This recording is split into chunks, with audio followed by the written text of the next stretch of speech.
All right, guys, we got a quick one for you today.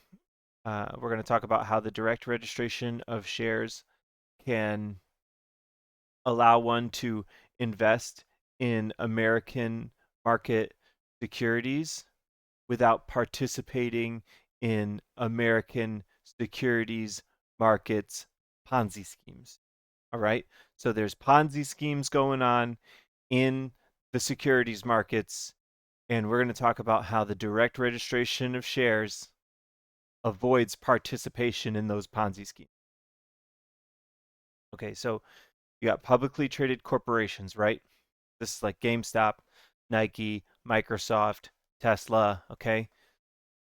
These publicly traded corporations, they've got shares, okay? There's shares of the publicly traded organizations or corporations that represent a portion of the corporation. They represent a portion of ownership of the corporation. All right. So how does the corporation know how many shares there are? Well, they say it. The corporation specifies how many shares there should be, and then there's a few people, there's a few organizations in that handle the process of distributing those shares. All right. So first, the publicly traded corporation, like GameStop, tells a transfer agent, like ComputerShare, how many shares there are. They just tell the transfer agent, this is how many shares we've agreed there should be.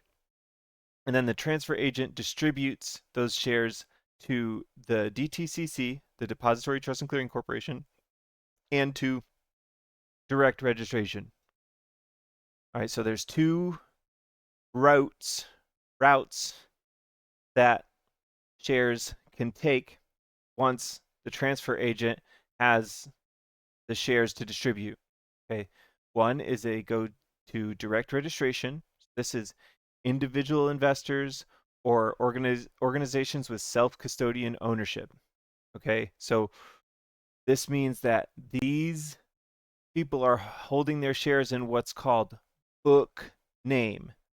The shares are in their accounts, the actual share, the individual CUSIP number is in their account. Okay, there's this share can't be copied, replicated, or loaned out, or it can't participate in a fractional reserve.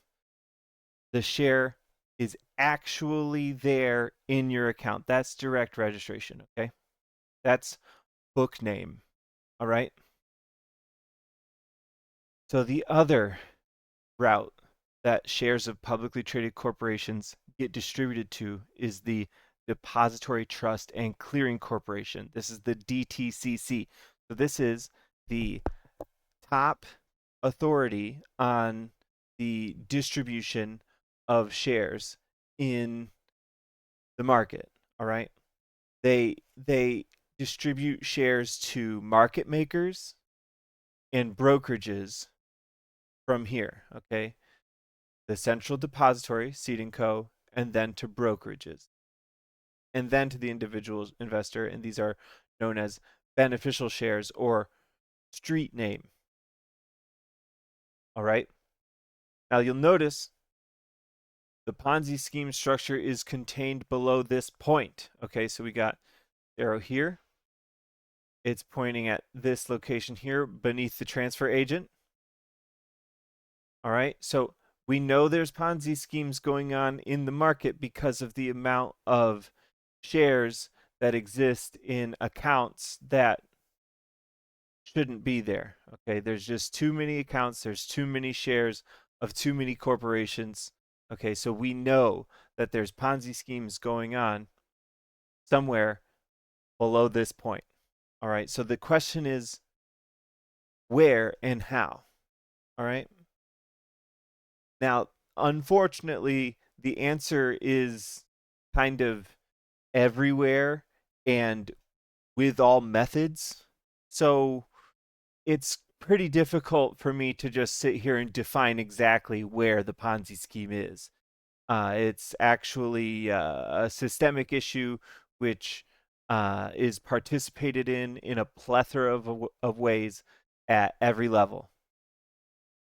This doesn't mean that you can't make money in your brokerage account. This doesn't mean you can't invest and have success in your brokerage account.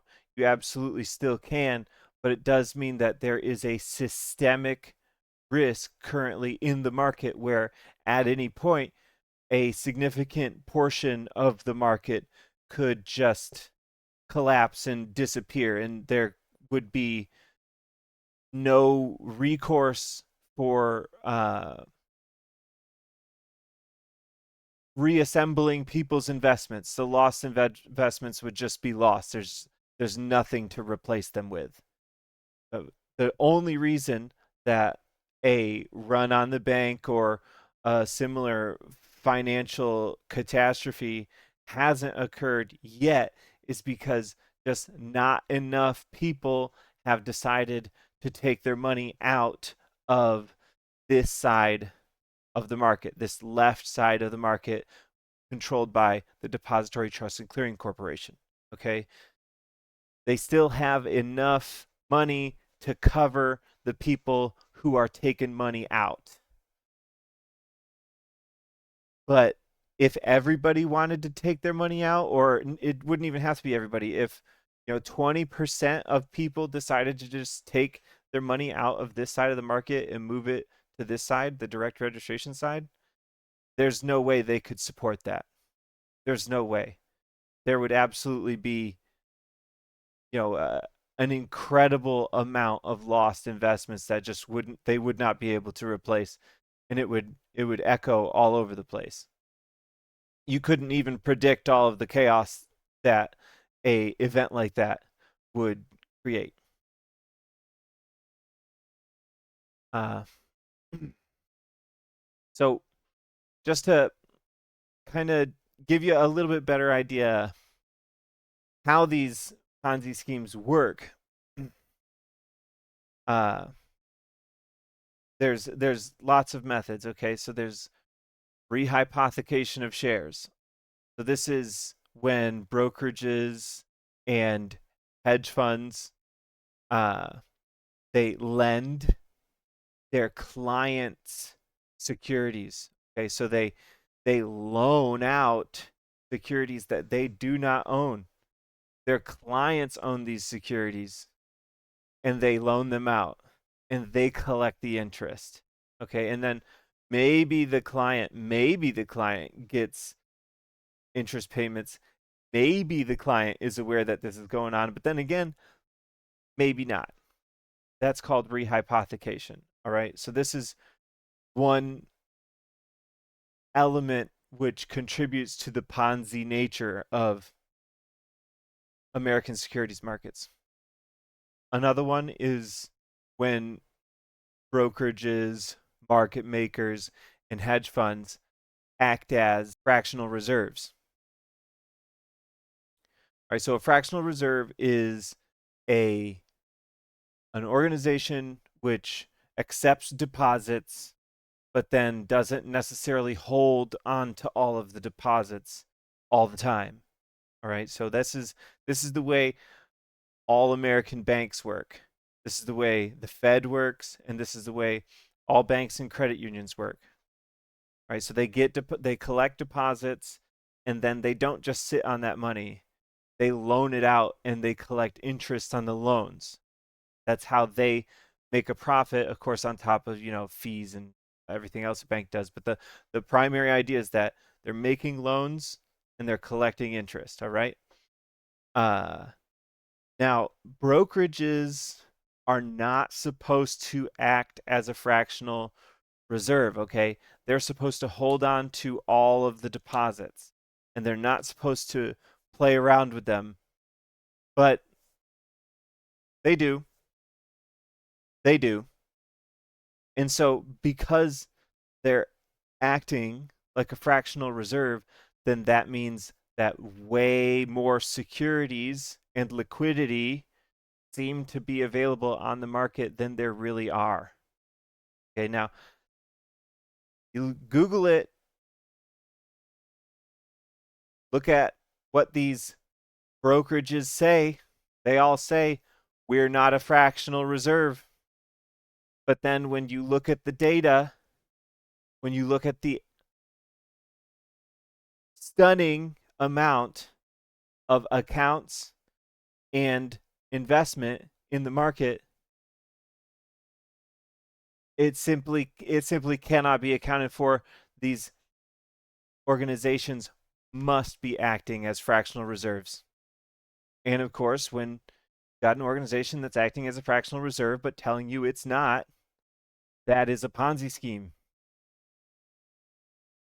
Another method is naked shorting, which is supposed to be only available to market makers, but Citadel is both a market maker and a hedge fund. So, I don't necessarily want to get into how that's kind of a conflict of interest, but uh, just think about the phrase securities sold, not yet purchased. And then imagine one financial organization with $60 billion worth, okay? $60 billion of securities sold, not yet purchased, okay? They sold something they never purchased, all right? So you really think you're getting the authentic CUSIP when you're buying on the left side of the market? You're buying securities sold, not yet purchased? Do you really think that share in your account is real? When there's one, just one of these guys, okay? One had $60 billion sold, not yet purchased. All right, so if you don't want to be exposed to the systemic risk posed by these Ponzi games, direct registration. It's simple as that. You direct register, the real CUSIP is sitting in your real account, and no one can say shit about it. There's a reason Leo's character in Wolf of Wall Street got all bent out of shape about John Madden taking his shares out.